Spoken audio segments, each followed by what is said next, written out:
Beaucoup de personnes, y compris celles qui fréquentent des lieux de culte et se disent chrétiennes, ont des doutes quant à l'existence ou non de démons parmi nous. Pour beaucoup, Satan et ses démons sont des figures mystiques créées par l'imagination populaire uniquement pour susciter la peur et éviter que les gens commettent certaines actions qui ne sont pas approuvées par Dieu. Mais ce n'est pas ce que dit la Bible. Selon les Écritures, le diable est plus réel que ce que l'on pourrait imaginer. Et c'est Pierre, l'un des disciples les plus proches de Jésus, qui nous l'assure. Lui qui a vu de près ce que Satan peut faire dans la vie des gens ici sur terre. Lisons ce qu'il a écrit. « Soyez sobres, veillez. Votre adversaire, le diable, rôde comme un lion rugissant, cherchant qui il dévorera. Oui, frères et sœurs, Satan et ses démons existent et sont plus proches que nous pouvons l'imaginer. Mais ce sujet n'est pas souvent abordé parmi les chrétiens, peut-être parce qu'ils sont effrayants. Certaines personnes évitent le sujet, mais la vérité est que la Bible a beaucoup à dire sur ces créatures et sur le pouvoir qu'elles ont sur les gens. Et pour comprendre le pouvoir des démons, nous devons d'abord les connaître. Beaucoup de gens pensent qu'un démon est Satan lui-même, mais ce n'est pas vrai. Un démon est un ange déchu, tout comme Satan. Ce sont des entités spirituelles créées par Dieu, mais qui se sont rebellées et sont devenues une partie de l'armée de Satan. Voyons ce que Jude a écrit. Qu'il a réservé pour le jugement du grand jour, enchaînés éternellement par les ténèbres, les anges qui n'ont pas gardé leur dignité, mais qui ont abandonné leur propre demeure. Dans ce passage, Jude fait référence aux anges qui se sont rebellés contre Dieu, c'est-à-dire aux démons. Ils sont accusés d'avoir abandonné le dessein pour lequel ils ont été créés. Environ un tiers d'entre eux a été expulsé du ciel aux côtés de Satan, qui a fait cela parce qu'il voulait avoir plus d'autorité que Dieu lui-même. Maintenant que nous savons qui sont les démons, découvrons leur pouvoir selon certains passages de la Bible. Mais avant de commencer, je tiens à vous demander de laisser un pouce levé, de vous abonner à ma chaîne et d'activer la cloche. Ainsi, vous recevrez les notifications de YouTube sur votre téléphone. Venez marcher avec moi tous les jours. Alors, allons-y. Premièrement, les démons peuvent entrer dans les animaux et les êtres humains. À la recherche de semer la peur, de provoquer des problèmes et de placer des pièges sur notre chemin pour nous renverser et nous éloigner de la présence de Dieu. Les démons peuvent également posséder les corps des êtres vivants. Dans Marc, chapitre 5, il y a un passage très clair à ce sujet. La Bible dit qu'après avoir chassé une légion de démons d'un homme, Jésus a permis à ces êtres d'entrer dans un troupeau de porcs qui se trouvait sur une colline près de cet endroit. Voyons ce qui est écrit. Et il lui demanda, « Quel est ton nom ?»« Légion est mon nom, lui répondit-il, car nous sommes plusieurs. » Et il le priait instamment de ne pas les envoyer hors du pays. Il y avait là, vers la montagne, un grand troupeau de pourceaux qui paissaient.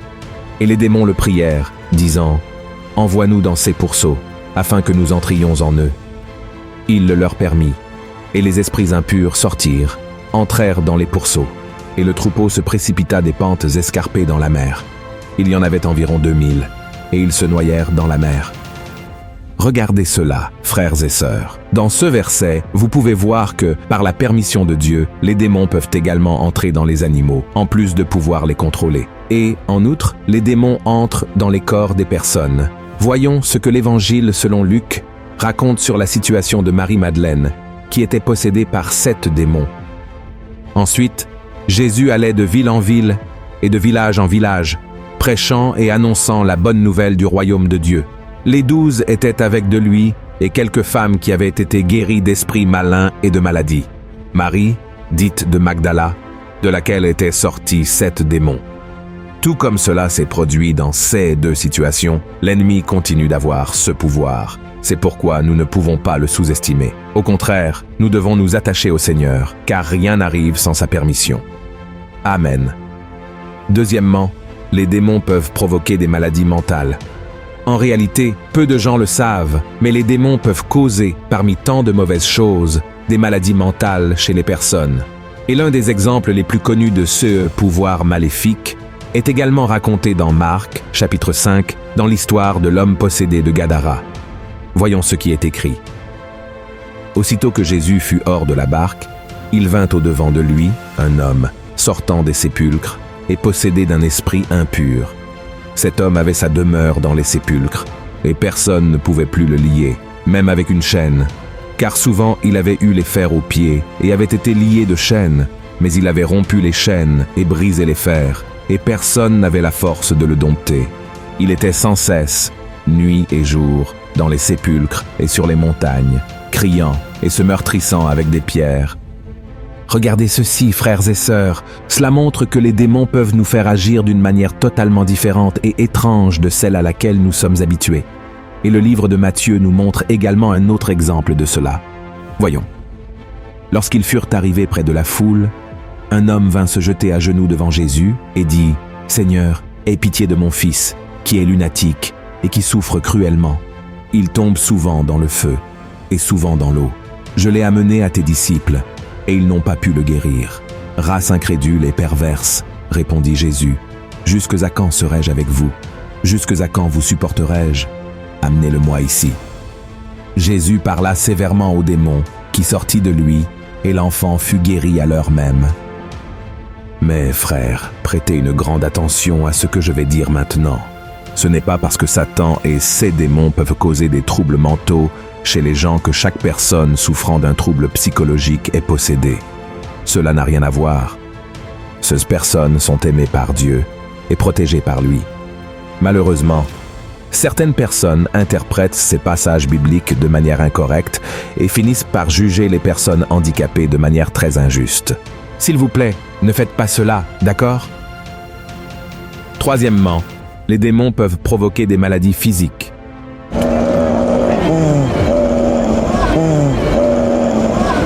Tout comme les maladies psychologiques, les démons sont également capables de provoquer des maladies physiques chez l'être humain. Cela inclut le rendre muet, aveugle, sourd, entre autres. Voyons ce que dit la Bible dans Matthieu, chapitre 4. Comme il s'en allait, voici, on amena à Jésus un démoniaque muet. Le démon ayant été chassé, le muet parla. Et la foule étonnée disait « Jamais pareille chose ne s'est vue en Israël. » Maintenant, voyez ce qui est écrit dans Matthieu, chapitre 12. Alors on lui amena un démoniaque aveugle et muet, et il le guérit, de sorte que le muet parlait et voyait. Et la Bible relate également l'histoire d'une femme qui souffrait d'une déformation physique causée par un esprit malin. Voyons ce qui est écrit. Et voici, il y avait là une femme possédée d'un esprit qui la rendait infirme depuis 18 ans. Elle était courbée et ne pouvait pas du tout se redresser. Et immédiatement après, Luc a souligné que la femme souffrait à cause de Satan. Et cette femme, qui est une fille d'Abraham, et que Satan tenait liée depuis 18 ans, ne fallait-il pas la délivrer de cette chaîne le jour du sabbat? On peut comprendre, frères, comment les démons ont le pouvoir de nous humilier en nous causant des souffrances psychologiques presque physiques. Mais tout comme dans le cas des personnes ayant des troubles mentaux, nous ne pouvons pas dire que toute déficience physique est l'œuvre de l'ennemi. D'accord, souvenez-vous-en. Quatrièmement, les démons peuvent tromper les nations.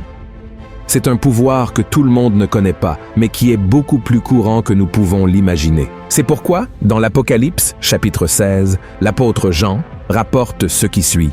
« Et je vis sortir de la bouche du dragon, et de la bouche de la bête, et de la bouche du faux prophète, 3 esprits impurs, semblables à des grenouilles, car ce sont des esprits de démons qui font des prodiges, et qui vont vers les rois de toute la terre, afin de les rassembler pour le combat du grand jour du Dieu Tout-Puissant. » Des nations entières peuvent être détruites par l'action des démons. Et comment cela se produit-il?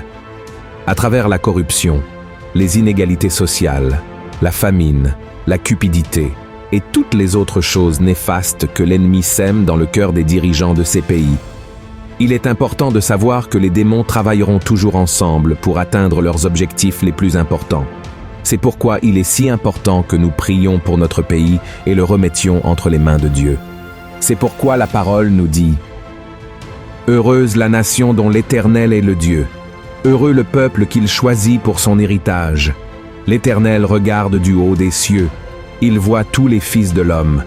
Du lieu de sa demeure, il observe tous les habitants de la terre. Lui qui forme leur cœur à tous, qui est attentif à toutes leurs actions. Ce n'est pas une grande armée qui sauve le roi, Ce n'est pas une grande force qui délivre le héros. Cinquièmement, les démons peuvent contrôler les incroyants. Beaucoup de gens qui n'ont pas vraiment remis leur vie à Jésus ne se préoccupent pas de l'existence des démons, simplement parce qu'ils ne croient pas en l'existence d'un monde spirituel qui influence notre existence ici sur Terre. Cependant, la Bible nous donne l'exemple d'incroyants qui ont été affectés et même utilisés par des démons. Voyons ce qui est écrit dans Actes, chapitre 19. Quelques exorcistes juifs ambulants essayèrent d'invoquer sur ceux qui avaient des esprits malins le nom du Seigneur Jésus, en disant « Je vous conjure par Jésus que Paul prêche ». Ceux qui faisèrent cela étaient 7 fils de Séva, juifs, l'un des principaux sacrificateurs. L'esprit malin leur répondit « Je connais Jésus, et je sais qui est Paul. Mais vous, qui êtes-vous » Et l'homme dans lequel était l'esprit malin s'élança sur eux, se rendit maître de tous deux, et les maltraita de telle sorte qu'ils s'enfuirent de cette maison nus et blessés. Regardez, frères et sœurs, nous devons comprendre que chaque être humain est fondamentalement bon, car il a été créé à l'image de Dieu. Mais à mesure que la personne laisse le péché entrer dans son cœur, elle s'éloigne de Dieu et devient ainsi vulnérable aux actions de l'ennemi.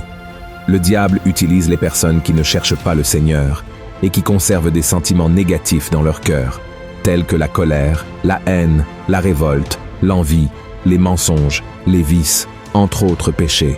Et même si nous ne croyons pas, Satan et ses démons sont derrière tout cela. C'est pourquoi nous devons prier pour ces personnes et implorer que le sang de Jésus nous protège de tous ceux qui sont sous l'emprise des démons. D'accord, je sais que c'est effrayant de penser que le mal a autant de pouvoir, mais en tant que chrétiens, frères et sœurs, nous n'avons pas besoin de nous inquiéter. Christ a tout pouvoir au ciel et sur la terre, et il peut exiger que les démons s'éloignent de nous en un instant. C'est pourquoi il est si important de suivre les enseignements de Christ, de croire en sa parole et d'être fidèles en tout, afin que nous puissions vaincre les forces spirituelles du mal qui tentent de nous nuire. Amen. Nous devons toujours être attentifs aux ruses de Satan et ne jamais sous-estimer son pouvoir, mais nous rappeler toujours qu'il n'est pas tout-puissant. Ce pouvoir appartient uniquement à Dieu. Et depuis que Jésus est venu dans le monde, le diable a tout fait pour le vaincre, le battre et l'empêcher d'accomplir la volonté de Dieu. Mais son plan a été contrecarré lorsque le Christ est mort pour nos péchés et est ressuscité. Alléluia. Alors, mes chers frères et sœurs, si nous sommes fermes avec le Christ, nous serons plus que vainqueurs. Amen. Si vous avez aimé ce message, partagez-le avec vos amis, votre famille et abonnez-vous à ma chaîne. Que Dieu vous bénisse.